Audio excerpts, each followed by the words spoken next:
अब सबसे पहले लास्ट लेक्चर में जो हमने किया था उसको एक बार रिकैप कर लेते हैं।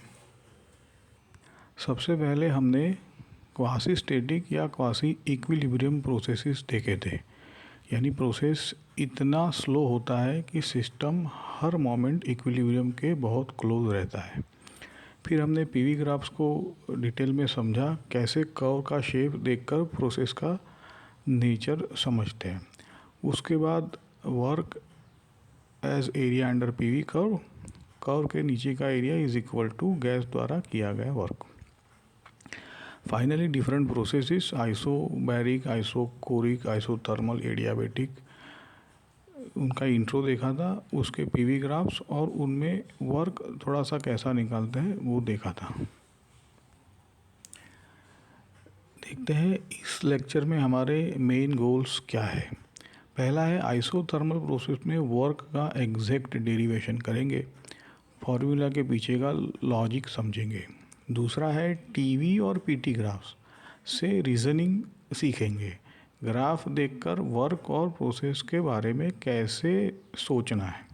तीसरा है first law of thermodynamics, Q equal to delta U plus W, इसको कॉन्सेप्चुअली समझेंगे। चौथा है साइन कन्वेंशन क्लियर कर लेंगे, Q पॉजिटिव कब होता है, W पॉजिटिव कब होता है, डेल्टा U पॉजिटिव कब होता है। और लास्ट में कुछ कॉन्सेप्चुअल प्रॉब्लम्स जिसमें पीवी ग्राफ्स पर फर्स्ट लॉ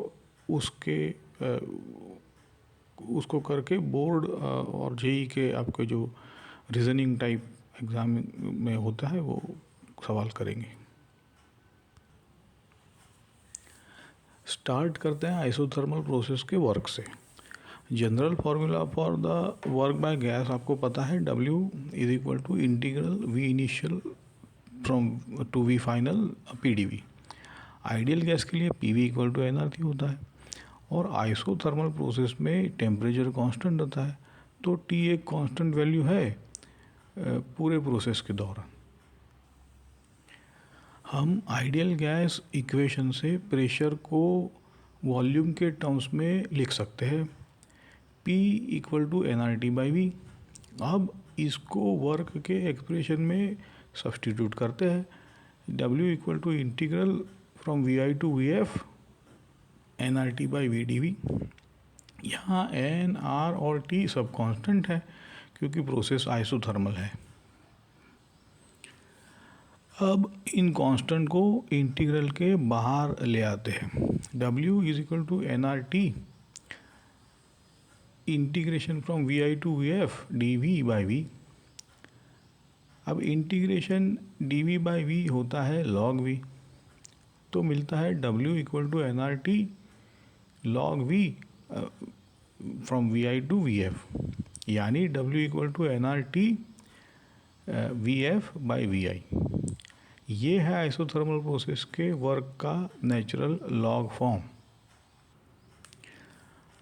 अब इसको थोड़ा एग्जाम फ्रेंडली फॉर्म में लिखते हैं। लॉग, नेचुरल लॉग जो होता है वो 2.303 10 के बेस के लॉग के बराबर होता है, तो W equal to 2.303 nRT log to the base 10 VF by VI।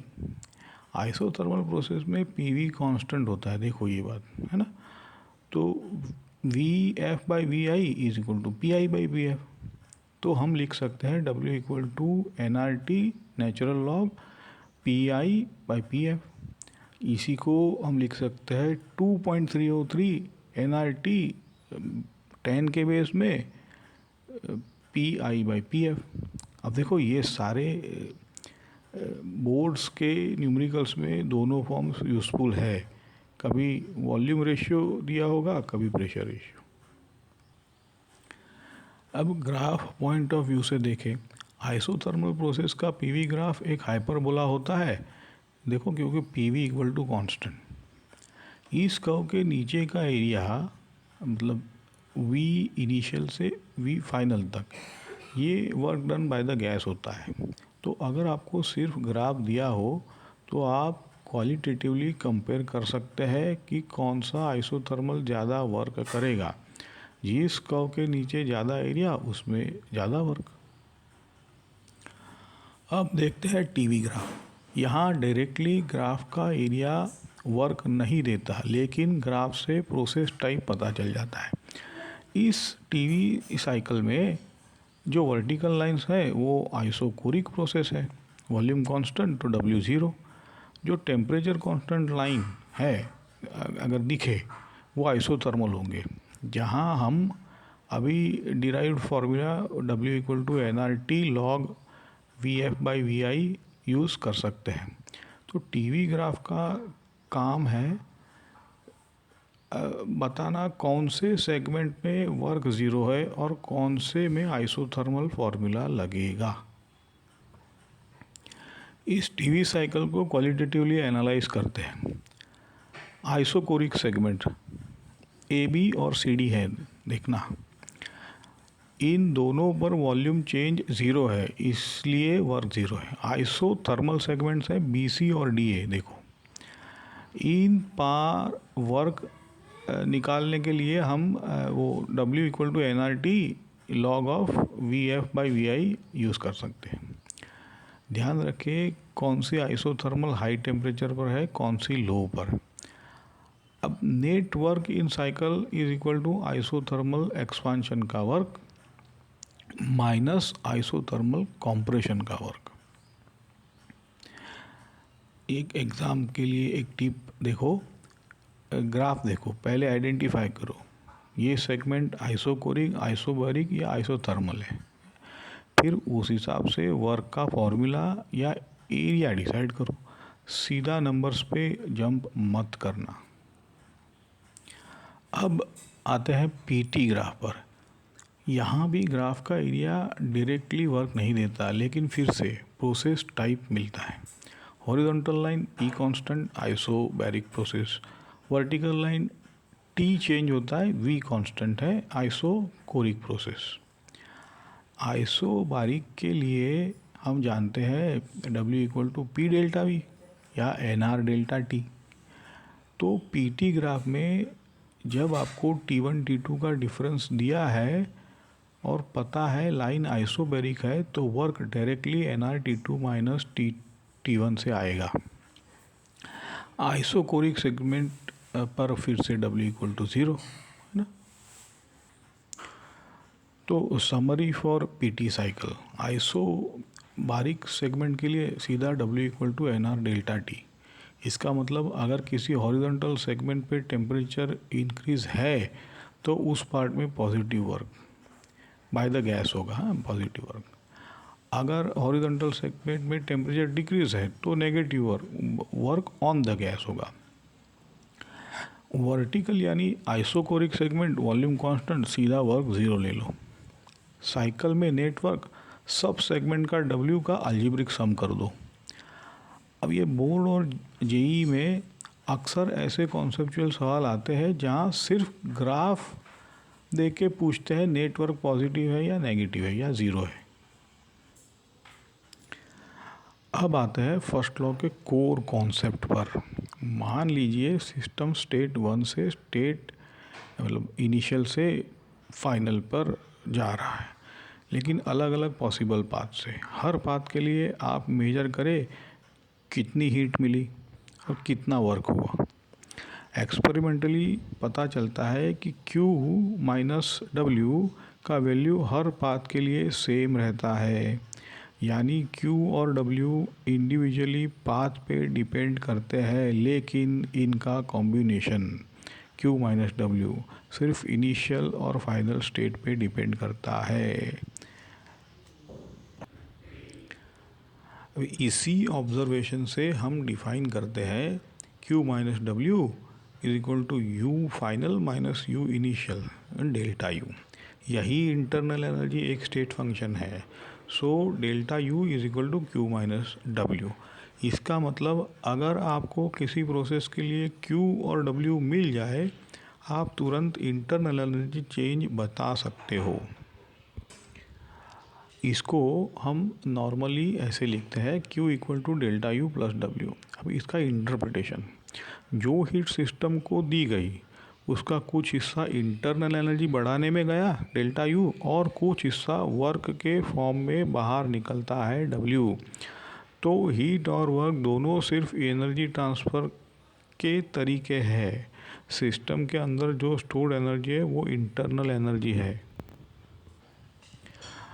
यहाँ एक इम्पॉर्टेंट क्लासिफिकेशन देखो, क्यू पाथ फंक्शन है, कौन सी ट्रैजेक्टरी फॉलो की इस पे डिपेंड करेगा। डब्ल्यू पाथ फंक्शन है, ग्राफ का शेप बदल दो डब्ल्यू बदल जाएगा। डेल्टा यू स्टेट फंक्शन है, सिर्फ इनिशियल और फाइनल स्टेट पे डिपेंड करता है। आइडियल गैस के केस में इंटरनल एनर्जी मोस्टली टेम्परेचर पे डिपेंड करती है। तो अगर इनिशियल और फाइनल टेम्परेचर सेम है तो डेल्टा यू इक्वल टू 0, चाहे पाथ कैसा भी हो इस केस में।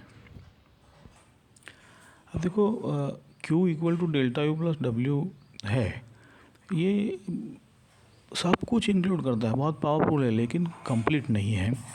ये हमें ये नहीं बताता कि हीट स्पॉन्टेनियसली किस डायरेक्शन में फ्लो करेगी, हॉट से कोल्ड या कोल्ड से हॉट, नो नथिंग।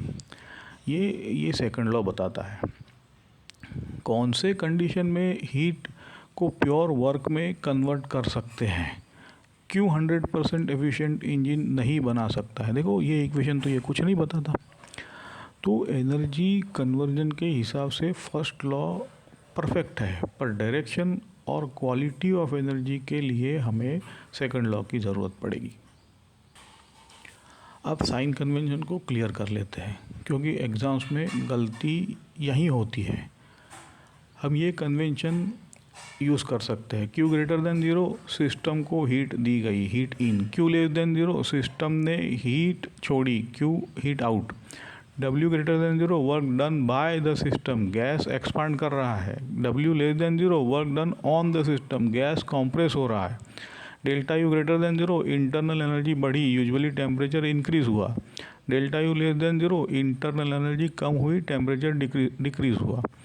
इस कन्वर्जन के साथ ही Q equal to delta U plus W formula consistent रहता है। एक और भी हेल्प है, आपको टेबल याद कर सकते हो, और इसका सिंपल तरीका ये है, Q positive heat in, W positive work by the system, delta U positive energy inside increase.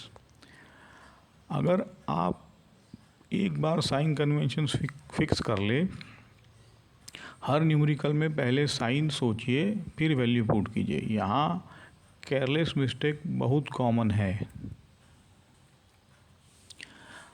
अब एक typical PV cycle type example का अप्रोच डिस्कस करते हैं। यहाँ से आप क्या करोगे, पहले हर सेगमेंट का प्रोसेस टाइप आइडेंटिफाई करोगे, straight line, isobaric, isochoric etcetera. फिर हर सेगमेंट के लिए वर्क निकालेंगे एरिया अंडर कर्व के फॉर्म में, रेक्टेंगल, ट्रायंगल, ट्रेपेजियम, जो भी शेप हो। First law Q equal to delta U plus W use करके अगर Q या डेल्टा यू गिवन है तो बाकी अननोन निकालोगे। ध्यान देना, पूरा क्लोज साइकिल के लिए डेल्टा यू हमेशा 0 होता है, क्योंकि सिस्टम वापस सेम स्टेट ए पर आ जाती है जहाँ से शुरू हुआ वहाँ पे। तो पीवी ग्राफ क्वेश्चन के लिए एक स्टैंडर्ड स्ट्रेटेजी देख लेते हैं। पहला स्टेप, साइकिल को सेगमेंट में तोड़ दो। स्टेप 2, हर सेगमेंट का टाइप डिसाइड करो। आइसोकोरिक W0 होता है, आइसोबैरिक रेक्टेंगल एट्सेट्रा। स्टेप 3 में ग्राफ से एरिया निकाल कर वर्क फाइंड करो, algebraic sum with proper signs, है ना। अब स्टेप 4 में अगर इंटरनल एनर्जी चेंज कहीं दिया हो या किसी स्टेट का यू दिया हो तो फर्स्ट लॉ से Q या U निकाल लो। इस सिस्टमेटिक अप्रोच से आप सारे, अब ये दोनों JEE CBSE के टफ लुकिंग ग्राफ क्वेश्चंस को इजीली हैंडल कर सकोगे। 4 स्टेप है, देखो एक बार देख लेना और इसी को फॉलो करो। अब एक और important idea, different paths between same states. Figure with ABC, ये AC है, ADC। अच्छा, यहाँ ए से सी तक 3 अलग पाथ्स है, ABC, डायरेक्ट AC और ADC। अब कॉन्सेप्चुअली इनिशियल A और फाइनल C सेम है, तो डेल्टा यू सब पाथ्स के लिए सेम होगा, लेकिन कर्व का शेप डिफरेंट है, इसलिए वर्क हर पाथ के लिए अलग मिलेगा, एरिया अंडर द कर्व अलग अलग। और क्योंकि Q equal to delta U plus W है, हीट Q भी हमेशा डिफरेंट होगी हर पाथ के लिए। अब इसका एग्ज़ाम ओरिएंटेड देखो टेक अवे लेते हैं। अगर 3 पाथ्स में किसी एक का एरिया ग्राफ में सबसे ज़्यादा है तो उस पाथ में मैक्सिमम वर्क होगा।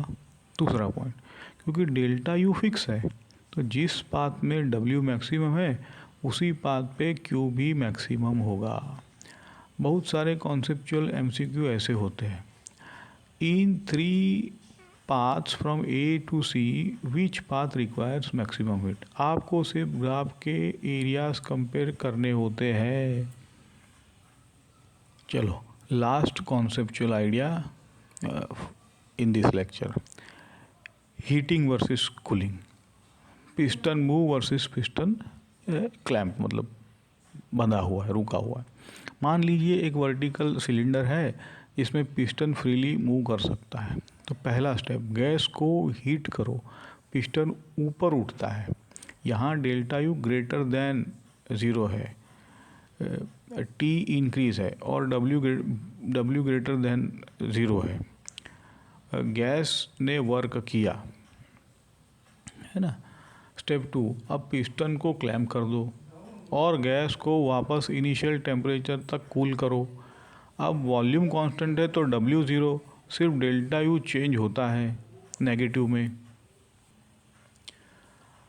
अब फर्स्ट लॉ से आप डायरेक्टली कंपेयर कर सकते हो।